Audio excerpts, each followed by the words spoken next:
Dari buku Dr. Hippolyte Burnham ini, Bapak Ibu, ada paling tidak 5 sampai 7 lah yang menarik menurut saya dari tulisan-tulisan beliau. Yang pertama, dan ini nanti akan saya kupas satu persatu Bapak Ibu ya. Yang pertama bahwa dokter saat berada di ruang praktek itu jago hipnosis. Bahkan dokter nggak perlu belajar hipnotis pun, dia sudah tiap hari menghipnotis pasiennya. Bahkan lebih dahsyat lagi, dokter ini bisa mudah melakukan namanya waking hypnosis. Menghipnotis tanpa menutup mata. Yang pertama itu. Yang kedua, ini menarik Bapak Ibu. Hipnosis dari buku beliau ini, bila berdiri sendiri, itu tidak dapat mengakibatkan atau menghasilkan pengaruh apapun. Bila tidak disertai dengan sugesti. Jadi orang dikondisikan hipnosis, tapi tidak disugesti, itu nggak berpengaruh apa-apa. Dia hanya dapat nyaman saja. Sugesti itu mengatur sebagian besar manifestasi dari hipnosis. Jadi hipnosis tanpa sugesti bukan apa-apa. Yang ketiga, di buku ini juga banyak sekali, karena buku ini ditulis tahun 1886, yang tentunya pemahaman tentang hipnosis masih terbatas disesuaikan saat itu, dan hari ini sudah banyak sekali terjawab dari pertanyaan-pertanyaan Dr. Burnham ini.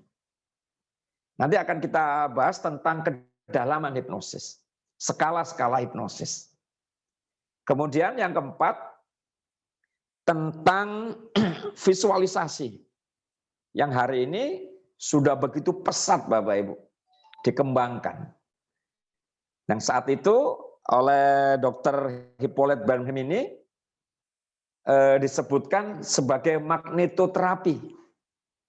Padahal sebenarnya magnetoterapi itu adalah teknik visualisasi. Kemudian yang kelima, next. Ini saya ambil utuh, tidak saya otak-atik Bapak Ibu ya. Bahasanya dari buku tersebut. Pikiran terkuat tidak bisa lepas dari sugesti halusinasi dari mimpi mereka. Ini adalah hukum fisiologis bahwa tidur menempatkan otak ke dalam kondisi fisik sedemikian rupa sehingga imajinasi menerima dan mengakui sebagai impresi nyata yang ditransmisikan padanya. Kondisi psikis khusus ini melalui hipotisme dan untuk menumbuhkan sugestibilitas sehingga secara artifisial meningkat dengan tujuan penyembuhan atau pertolongan. Nah, di sini peran psikoterapi. Jadi Bapak Ibu, imajinasi ini menurut Dr. Burnham benar-benar bisa untuk membantu percepat pemulihan. Nanti akan kita bahas tentang visualisasi ini. Kemudian ada Emily Board, orang yang pertama dengan jelas menetapkan bahwa penyembuhan yang diperoleh oleh ahli magnetisme lama dan bahkan oleh operasi hipnosis James Braid bukanlah hasil kerja cairan misterius atau modifikasi fisiologis karena manipulasi khusus, tetapi hasil sugesti saja. Seluruh sistem pengobatan magnetisme hanyalah obat imajinasi. Imajinasi dimasukkan ke dalam kondisi sedemikian rupa oleh hipnosis sehingga tidak bisa lepas dari sugesti. Jadi tetap sugesti ada di sini. Yang ketujuh, ini ada statement unik gini Bapak Ibu di buku ini Bapak ya.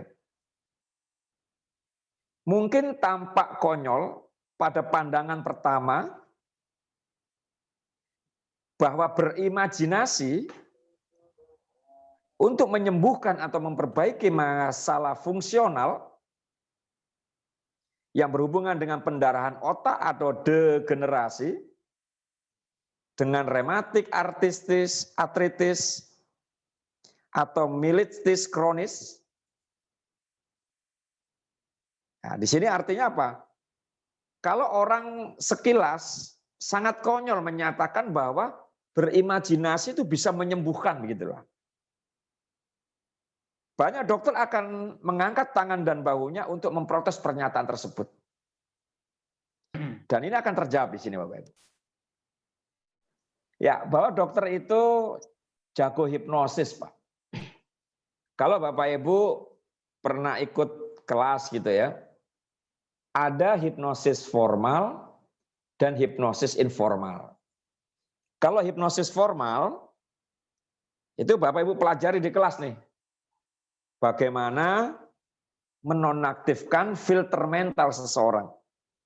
Atau bagaimana menonaktifkan RAS, Rectangular Activating System. Nah, itu pemahaman hipnosis. Lah, menonaktifkan filter mental, itu nanti ada dua. Maaf, ada tiga. Yang pertama dengan ada tiga tipe hipnosis, yaitu menghipnotis orang lain, yang namanya heterohipnosis. Yang kedua, menghipnotis diri sendiri, yang namanya self-hypnosis. Yang ketiga, saya bisa, Anda bisa, tapi tidak diizinkan melakukan itu, yaitu dengan memberi obat, yang namanya parahipnosis. Hanya dokter yang diizinkan. Nah, di sini Bapak Ibu, kegiatan apapun yang menonaktifkan filter mental itu kan disebut hipnosis. Nah, padahal setiap hari kita ini terhipnosis yang tanpa kita sadari, yaitu dengan informal hipnosis. Paling tidak Bapak Ibu, ada 10 hal yang bisa menonaktifkan filter mental. Saya ulang ya, ada 10 hal yang bisa menghipnotis kita. Yang salah satunya adalah hipnotis formal. Yang diajarkan di kelas, itu Bapak Ibu jika ikut kelas hipnosis, itu Bapak Ibu diajarkan hipnotis formal.